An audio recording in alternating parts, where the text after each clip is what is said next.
Cuando terminó al encuentro de Mirlo, el niño vuelve de vacaciones y ha aprendido a escuchar.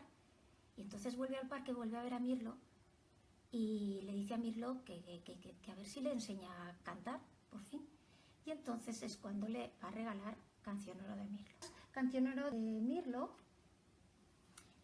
contiene 4 canciones. Dentro de cada una pues escuchábamos varias canciones, pero es canción de Orfeo a partir del Orfeo Eurídice de Gluck, canción de Ulises a partir de Il ritorno di Ulisse in Patria de Monteverdi, canción de Orlando a partir de Orlando Furioso de Vivaldi y canción de Papageno a partir de La flauta mágica de Mozart. Estas sí se ven en la contraportada. Contar ópera a niños tan pequeños no es contarles óperas enteras ni las historias completas, sino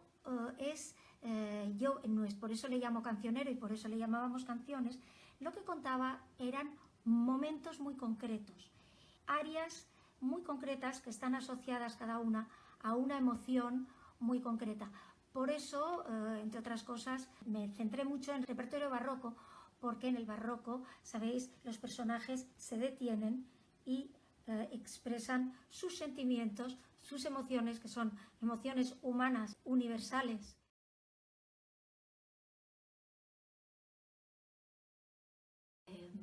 Manuel, por ejemplo, cuando le contaba estas canciones, este pequeño cancionero, pues él empezaba a hablar, pero no tenía todavía 3 años y todavía no dominaba el lenguaje. El lenguaje se aprende escuchando y las emociones se tienen desde el primer momento, aunque no se sepa cómo identificarlas poniéndoles un nombre.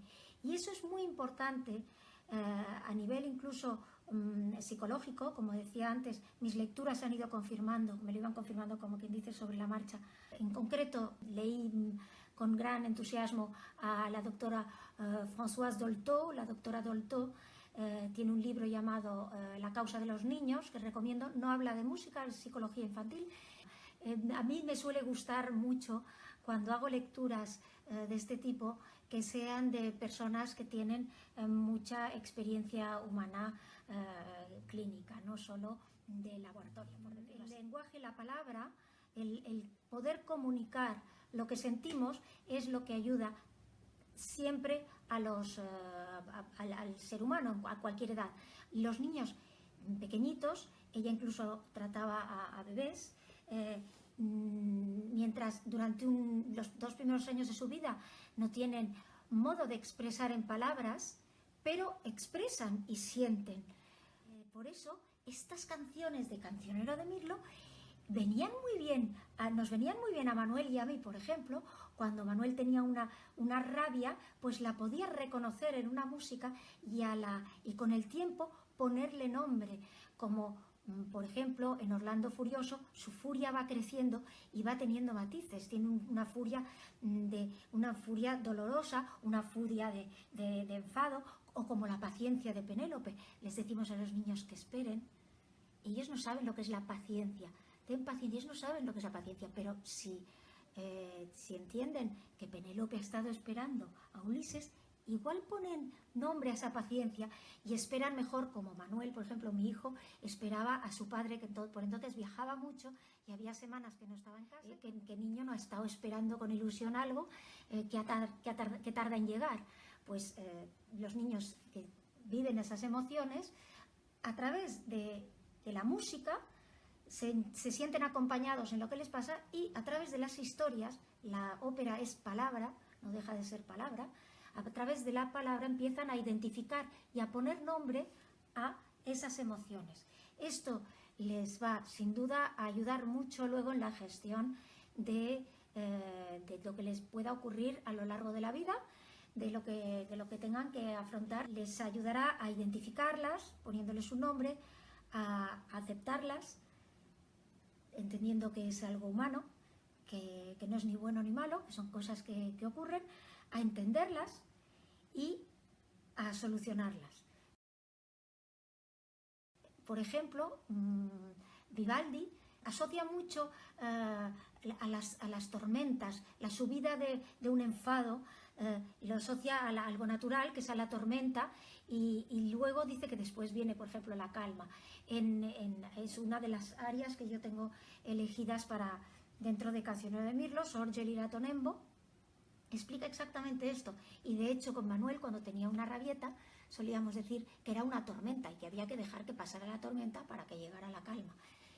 Bueno, es simplemente ejemplos de cómo algo que parece la ópera muy alejado de los niños, en realidad, si lo que vamos es a la esencia de ese sentimiento humano, que ese momento de ópera, que esa música está recogiendo, que el compositor ha dado vida a través de su música, en ese momento el niño puede reconocer ahí muchas cosas que le pueden estar ocurriendo, y en ese sentido es perfectamente, vamos, los disfruta muchísimo. Por eso creo, sinceramente, que os lo podéis pasar muy bien escuchando las arias, después de quizás de leer el cuento, de entender lo que está pasando, de contarlo, hacerlo vuestro y contarlo con vuestras propias palabras, porque, como digo, estos cuentos míos me encantaría que fueran inspiración para que muchos otros padres aficionados o curiosos les contaran a su manera momentos de emoción acompañados con música, porque los niños así van a crecer con las pilas bien cargadas para afrontar todas esas emociones que les quedan además por vivir. Que vuestros niños no se pierdan la mejor música de todos los tiempos y estas óperas maravillosas.